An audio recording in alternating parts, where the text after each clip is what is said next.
Um, so on problem set 3, for the most part went well, but collectively you guys got to pay more attention to detail. A lot of points for also reading question 1 just from not really trying to address what the question was saying. And a number of people did successfully, but basically correctly answering the wrong question. And apparently after looking through these, I need to remind you, my BS detector is on. So keep it in mind to not lose points on future reading questions. If you're not sure what the question is asking, then check with me. And that's the sort of thing that needs to be built in to do that, to request clarification when needed. And I know that the majority of USM students would rather stab themselves with a fork than ask a professor a question. Whatever hang-up is, you need to get past it, because it's not the way you go about learning constructively. Okay. Now, today is review day. So, as a reminder, for the test that will be on Wednesday, covering sections 2.1, 2.2, 2.3, 2.5, 2.6, that you'll have those 50 or so minutes on Wednesday to take the test, and then I will review them between Wednesday and Friday. On Friday, you have, I'm thinking, 10 minutes or so to be told of your mistakes and have a chance to rectify them. I'm going to make one rule, though. You only get the chance to do that on a problem where you've actually been able to do something, as opposed to leaving it blank on Wednesday and then starting fresh. In other words, you have to give me something to go on to point out a mistake to fix. And you'll be reminded of that on Wednesday. On Wednesday, I actually will not be here during the test. One of my PhD students, Haley Dozier, will be administering the test while I am down in New Orleans for a conference to help one of my other PhD students. And for those of you who took my class last semester, I may not be here, but the turtle will be. And if you were not in my class last semester, you'll find out what I mean then. Okay, so during this time, I could take questions on the practice test. I could take questions on problem set 4. Whatever you got.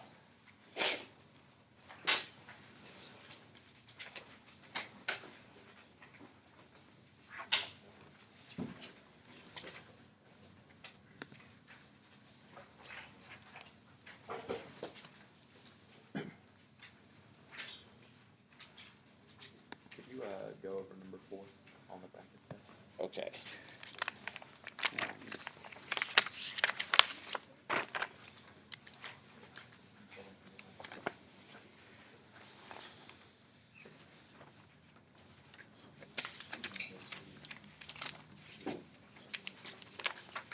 Oh, and not surprised that this will be the first one to be asked about.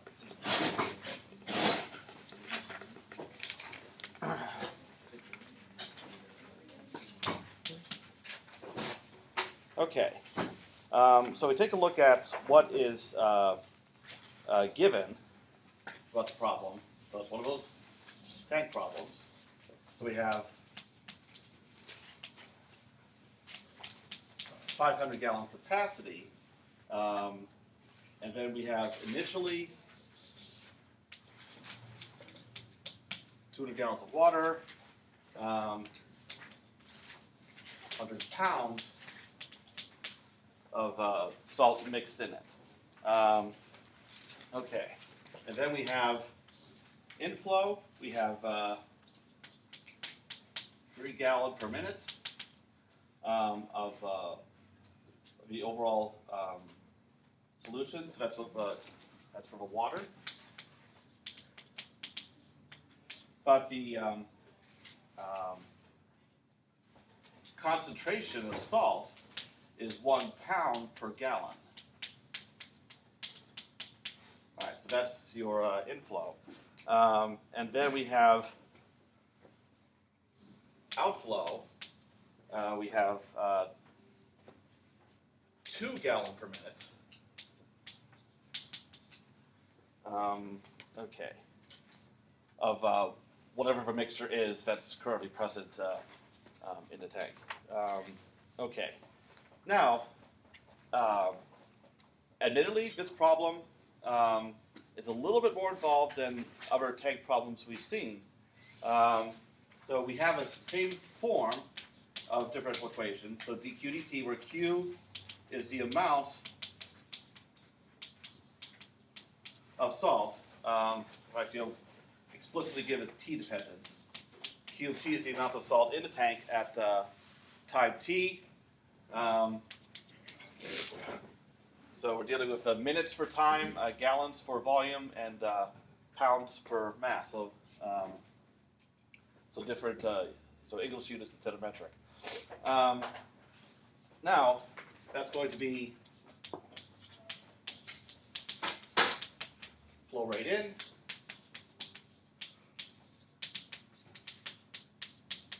minus flow rate out. Okay. Now, dq dt, keep track of units. We're looking at amount of salt. It's going to be pounds per minute for dq dt because q of t itself is in pounds. So pounds per minute are what the units of both of these terms should be. So flow rate in overall, so we have, so this is equal to, bless you, concentration of salt times the flow rate in of water. So your concentration of salt, that is what's given here. 1 pound per gallon. And then flow rate in of water is 3 gallons per minute. So we get 3 pounds per minute for the inflow. Now, while the flow rate out is more interesting, the principle is exactly the same. And this is what reading question 1 was about, by the way. So concentration times the flow rate out. Now, flow rate out, that is given here, 2 gallons per minute. Now, what is concentration? That's the amount of the mass of substance per unit of volume. So we're looking at something as units of pounds per gallon of what's currently in the tank. Now, let's see. So it's a little different than the inflow. Inflow, the concentration itself is what's given. Concentration inside a tank, that is not given, but you can put it together from these 2 pieces of information, because the amount of salt, that is Q, whatever Q happens to be at that time. And then you need the total volume in the tank. Now, in other examples, flow rate in equals flow rate out. You're given some amount that's in the tank. That's the amount you put down here in your denominator. But now, the flow rate in and the flow rate out are not the same. So, now I can start with my 200 initially, but how am I going to figure out what the volume is at any time?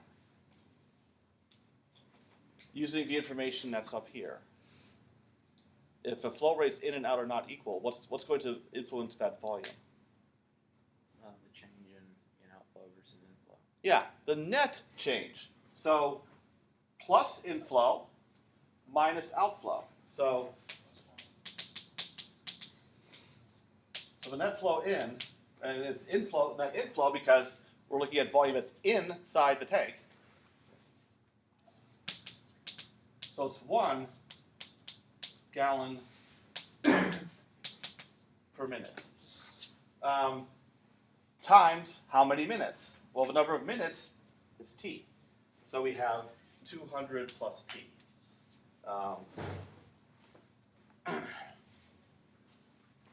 So my differential equation is 3 minus 2q over 200 plus t. That's the right-hand side.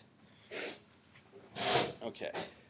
Some questions about the derivation of this dE.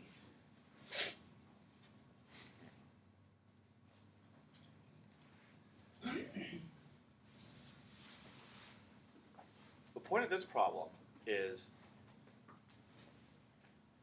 if you understand the underlying principle, that is what allows you to adapt between an easier problem like before and a more difficult problem like this one. I'll just, as the only word I'll say about this, the bonus problem relies on that. That's why it's not the best idea to simply learn solution techniques in an algorithmic way like recipes, because it doesn't give, if you don't know where they come from, it takes away the ability to adapt to a different situation, which is exactly what you'd be in if you ever need to use this material in some other class, whether it's a higher level math class or some other subject. Many of them use differential equations. Are there any questions after getting to this point about how to solve this? Yes? I was talking about what's on the board. The Q pound over 200, is that 200t? 200 plus t. Yeah. Any questions about how to solve this equation once it's obtained? Not if your question was how to come up with it or how to solve it.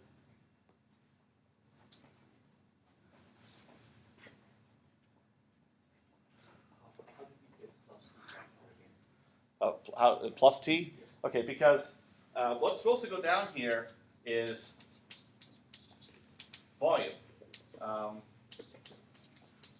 So it comes from 200 pounds. Volume, that's gallons.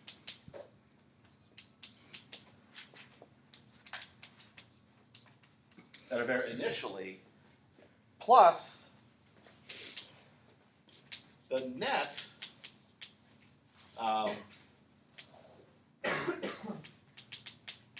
inflow of 1 gallon per minute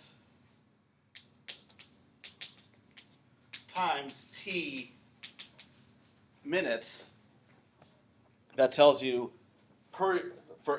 as each minute passes how many more gallons are going to be added.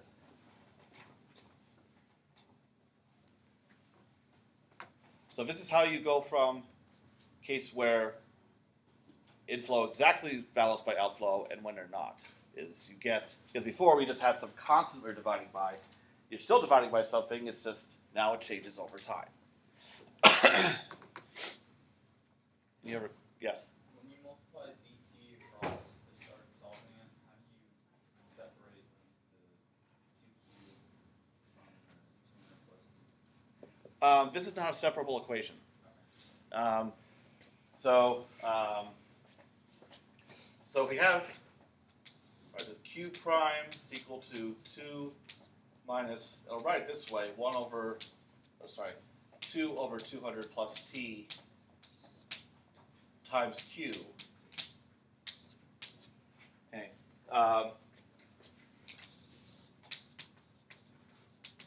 That's a linear equation. So if I then rearrange a little bit, so q prime plus 2 over 200 plus t, q is equal to 2, no, 3.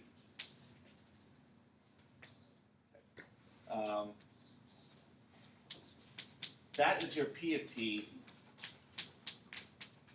and that is your q of t.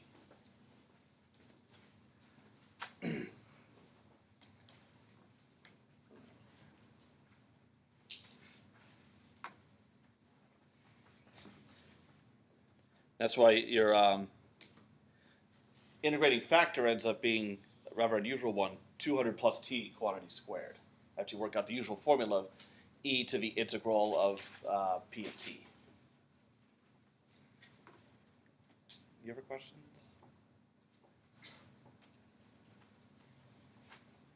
What about a different problem?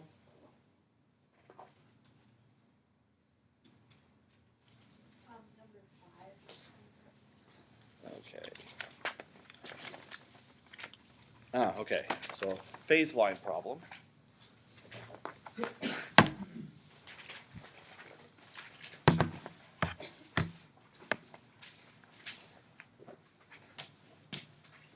Okay, so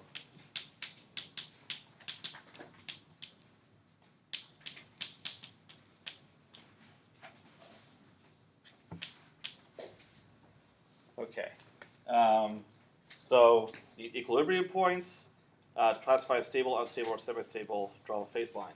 And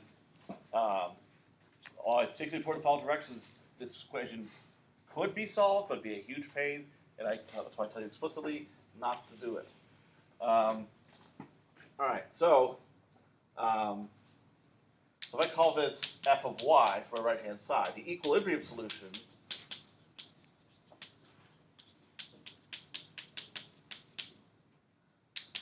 those come from the roots of whatever function you have here. So what would be the roots of that polynomial, y squared times 1 minus y squared? 0 and plus or minus 1. Yeah, so you get 0 from here, it's a double root, and then this is difference of two squares, 1 minus y, 1 plus y. So we get 0, 1, minus 1.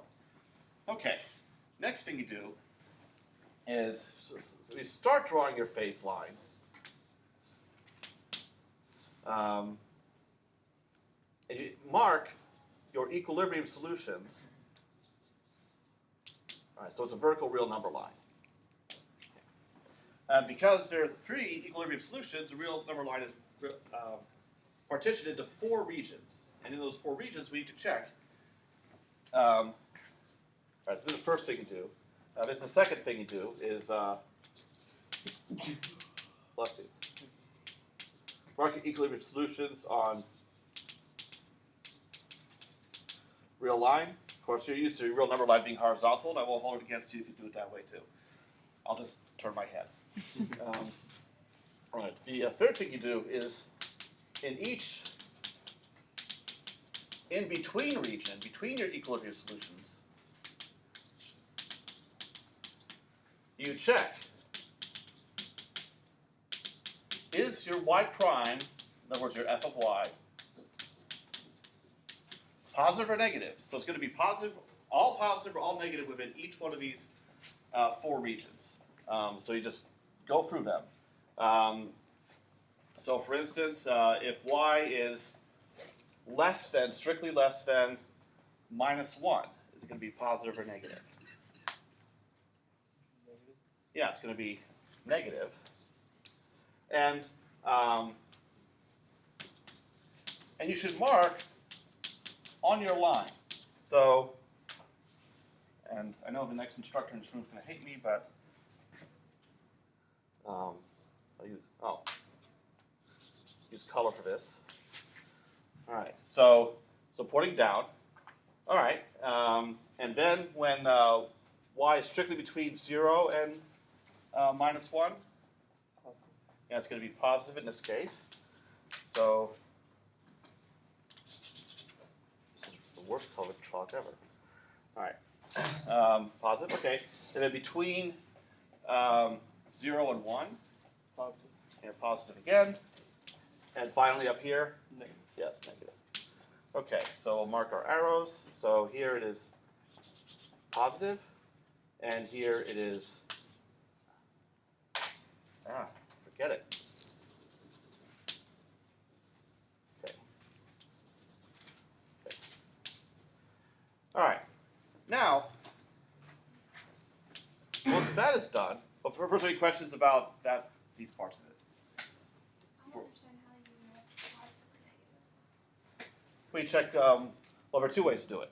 You can either just go for one factor at a time. Like, for instance, this is always going to be positive. And now, like, what's going to happen here? If 1 minus y squared is, let's suppose if you're checking to see if it's positive, so you just have a situation like that. So absolute value of y is less than 1. So you can work it algebraically like that. The other option is you can pick any value in between and plug it in. It's like in Cal 1, where you have to do sign diagrams for your critical points. It's exactly the same thing. Yes? For the interval under the -1.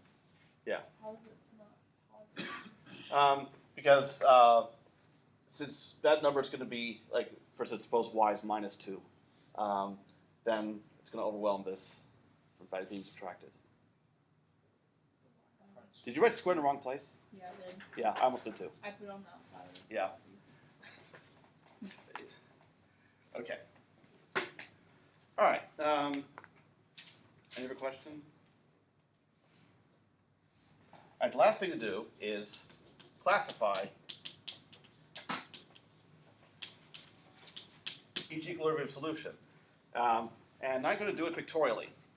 So you look at each equilibrium solution. If you have something like this,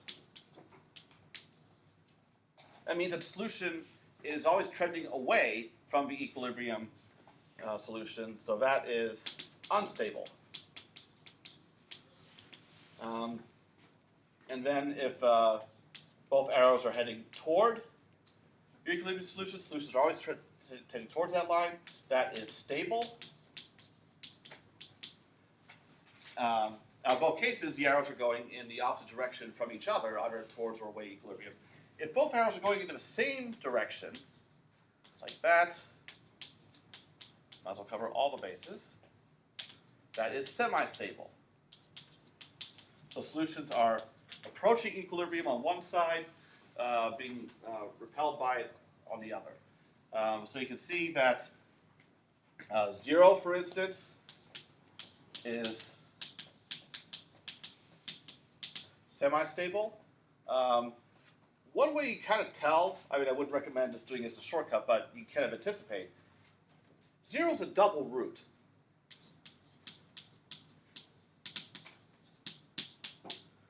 That's when those tend to come up. If your equilibrium solution is just a simple root, so in other words, the function is 0 here, but the derivative of it is not, you're always going to get either unstable or stable. Okay, so 1 is stable, and -1 is unstable.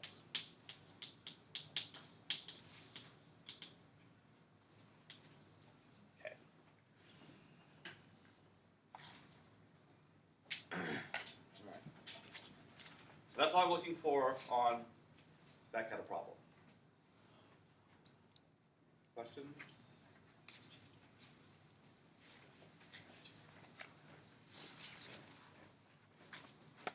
Okay. On the other problem, so there's plenty of time.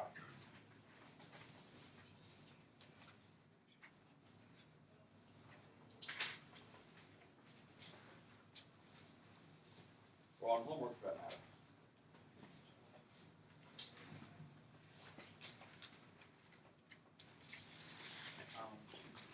We go over number 3.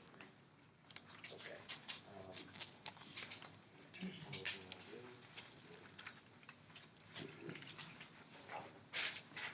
Remembering attendance today.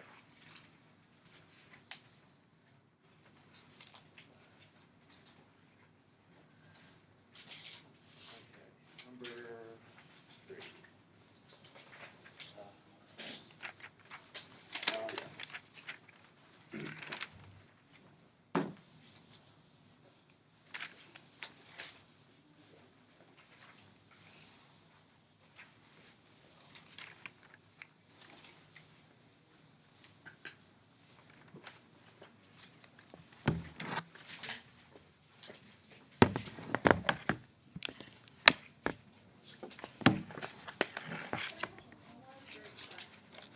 Practice test, I assume?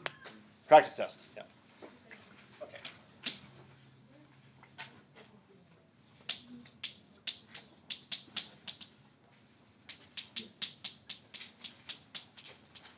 Okay. I would suggest, if you're just given an equation and you're not given any indication of what approach you use to solve it, and it's not immediately clear to you that it's like linear or separable, you might want to just quickly check, is it homogeneous? Because then you can at least rule that out or rule that in. All terms in this right-hand side here have degree 1. So that's a quick way to tell that it is homogeneous. So, that might be one of the first things to try. So what you could do is, to get this in terms of v equals y over x, divide top and bottom by, since they're all the same power, divide by x raised to that power. So we're going to get 1 plus y over x, or 1 minus y over x. So that's the same as 1 plus v over 1 minus v. That is your f of v. So now your equation is, so y prime is replaced by x v prime plus v is equal to that. So now that is the equation you need to solve, and this equation always turns out to be separable. So here's where your algebra gets put to the test.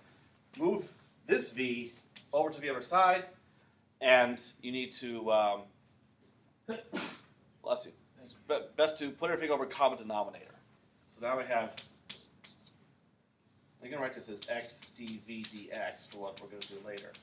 So we have 1 plus v over 1 minus v minus v, and then I'm putting everything over a common denominator.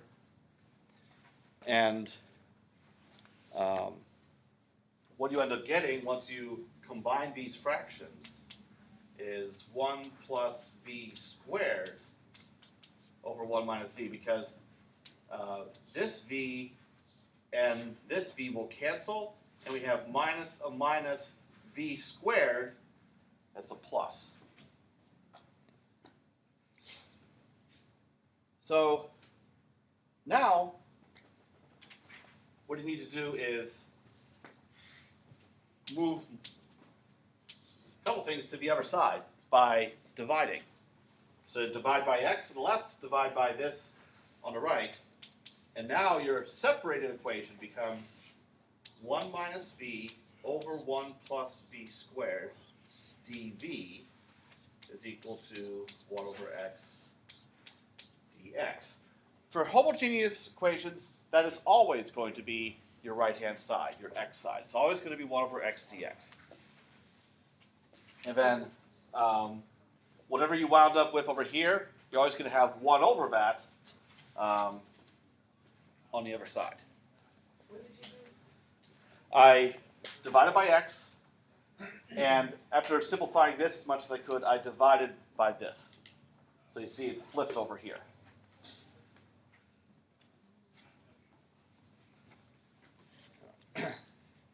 Any questions before we handle the integration?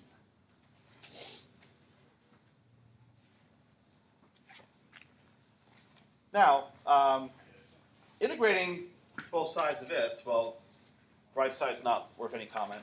The left side, it's one of those really annoying Cal 2 problems because you have to split this up into 2 terms that are handled differently. So you have 1 over 1 plus v squared,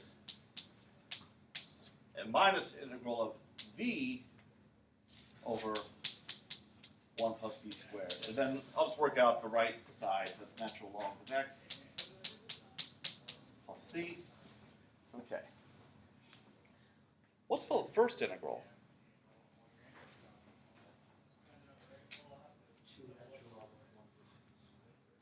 No, that's closer to what you're doing for a second one. Can't do a substitution for this one. Arctangent. So inverse tangent or arctangent of v for the first one. Yeah, here you use substitution. So u is equal to 1 plus v squared. Du is 2v dv. So you get, I won't go through all the details here, but it's in the solution anyway. Minus 1/2 natural log of 1 plus v squared is equal to that. Okay. Now,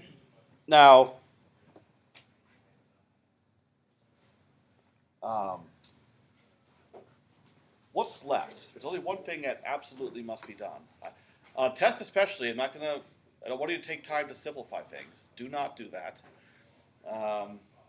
Just make things harder for yourself and me. But what still needs to be done here to get our final answer? Move everything to the other side. To undo a substitution. Yeah, here we're not going to be able to isolate v or y for that matter. What we do need to do is keep in mind that v is equal to y over x. So y, so now we can just replace v throughout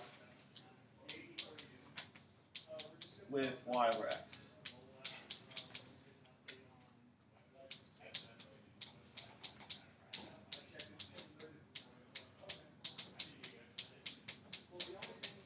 So this is where you can stop.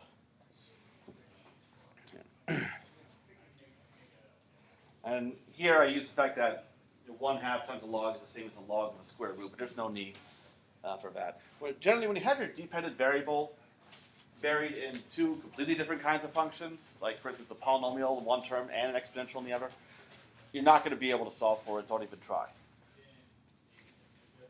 Only if the problem specifically, explicitly asks for an explicit solution do you need to rearrange. And that was not done here. And there's no initial condition either, so this is the end of it. Okay. Questions? Yes?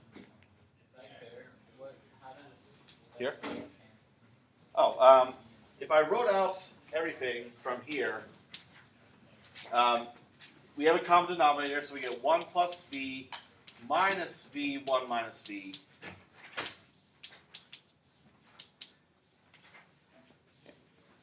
And now just distribute and multiply everything out. So 1 plus v minus v minus v squared.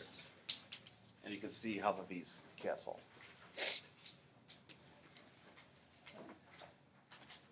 Any other? Or any other problems for that matter? We still have a few left.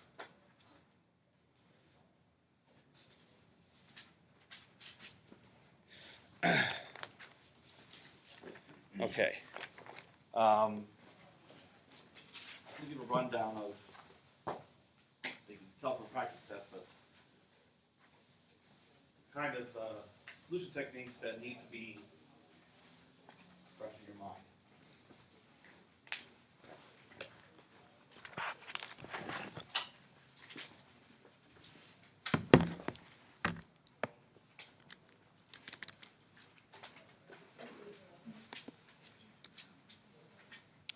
Okay.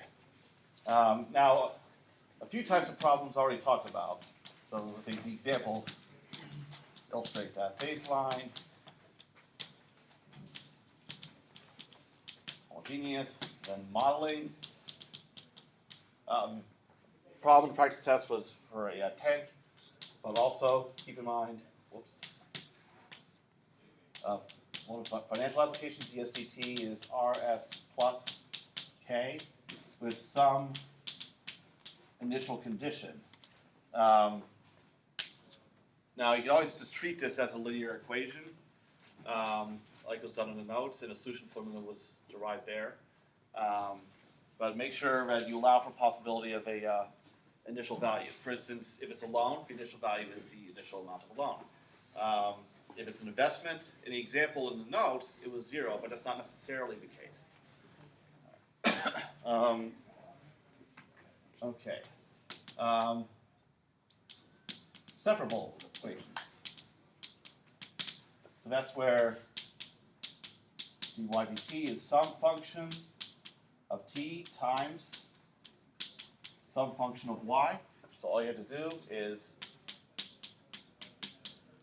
put everything of y on one side, everything of t on the other. Integrate both sides. You can either do definite integrals if there's an initial condition, or you can use a plus c. I don't care which approach you take. But the key is figure out what are G and H?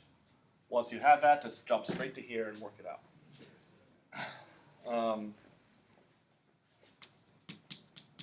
Linear equations.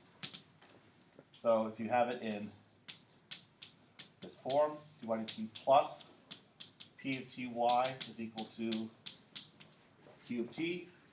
So get it in the right form. So there are still problems with that in various cases. Identify what is your p, what is q. Large part of this is pattern matching. So, so then in this case you can always get an explicit solution. One of your integrating factor, integral of integrating factor times q. And you should know the formula for the integrating factor, e to the integral of p. And don't forget, assuming you do this indefinite integral over to plus c, inside here, in other words, don't forget to multiply by 1 over your integrating factor. So that's a common mistake there. That's why I put those brackets there to use them, to make sure nothing gets out of place. Okay.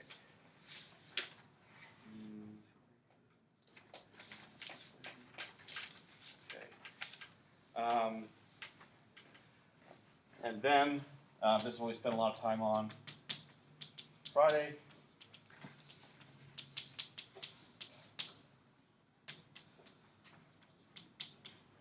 Exact equations, and if they're not exact equations, how you can get them to be exact. So if it is not already given to you in this form, get it in this form. M plus n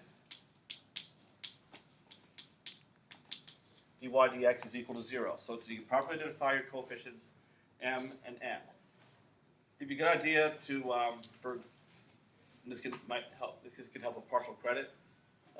If you explicitly, and you should do this anyway, explicitly write down m equals this, n equals this. Like I had to do on the test simulation, write down those things, because then I can see how far you got and give you the right amount of partial credit if you don't make it all the way to the end. Now,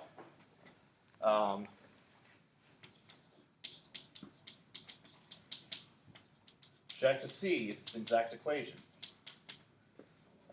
Is partial n with respect to y equal to partial n with respect to x? If so, it's exact. And then, if not, then your integrating factor will either be coming from, actually, I'm going to go where I have more room.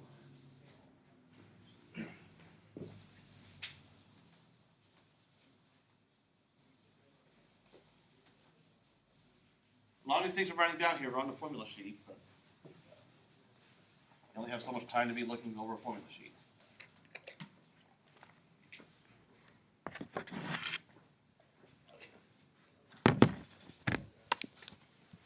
Okay. So after checking for its exact, if not, you have two options. So either mu is equal to e to the integral of my minus n dx over n dx. However, that can only be done if this quantity, the whole fraction, is a function of only x. Or you have your integrating factor as a function of y, e to the integral of, so you negate the numerator and you divide by m instead of n. And that whole expression can only depend on y. And you can use either or. Right. Yeah, whichever one will work. That as a correct limited dependence, depending on only x or only y. Then your new equation is mu m plus mu n dy dx is equal to 0. So So now this becomes your new m and new n to work with in what follows. So that's like so basically step 2 is just a detour that happens if your equation is not exact to begin with. This equation, assuming you did everything right, really will be exact. If you feel pretty good about time, you can verify that by derivative this with respect to y equal derivative of mu n with respect to x. Okay. The bottom line is, once you get to this point, you have the exact equation to solve.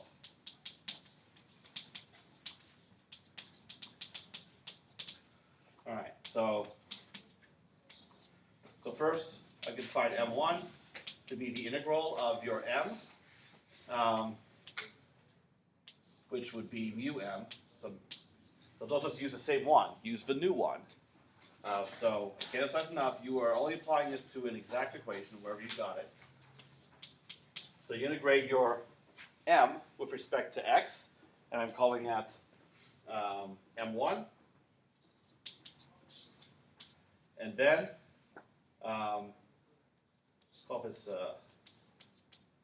function g of y only, and that is the integral of n minus partial of m1 with respect to y. So you just have two integrals to evaluate. So in conclusion, your solution in implicit form is big F of xy, which equals m1 plus g, whatever that turned out to be, is equal to 0. All right. So that's a process that you use. And so we're... The gy is from when you integrate the m, right? Well, it's something that's added on, kind of like as a plus c. Yeah. Yeah. So the m1 is what you got from the actual integration itself, like before adding anything on. So I'm going to label this. This is like the plus c. Okay. So you can expect, two problems of this type, and I might as well admit that one's going to be exact and one is not. But I will tell you which one is, so be careful. Okay. The last 4 minutes. Any other questions about the test? Yes. You said it was going to be 7 problems, right? 7 regular problems plus a bonus question. So no reading questions? Right. Yeah. I know I just gave the right answer there, but I won't rule it out for other tests, though. We'll see. Okay. And I forget what else I was going to say. That's not even that important. Okay. So, well, actually, yeah, I remember now. The types of problems you see in the practice test are the types of problems that will be in a real test. The only thing that you don't know anything about is what the bonus problem is going to be like. But I'll just say that it's something where you have to take the knowledge that you picked up from learning to solve these kinds of problems and apply it in an unfamiliar situation. So it's a way of testing how well you understand where these solution techniques come from. Those 7 regular problems, it's going to make them 15 points each. So that's going to add up to 105. But I'm still going to grade out of 100. So if you get all the regular problems right, you get over 100%. Because I'm too lazy to make a problems worth different numbers of points. Okay. Anything else? Ever questions? Are you getting a partial credit on the bonus? Yes, I will. Okay. Yeah. I want somebody to get something. But. Okay. All right, scram.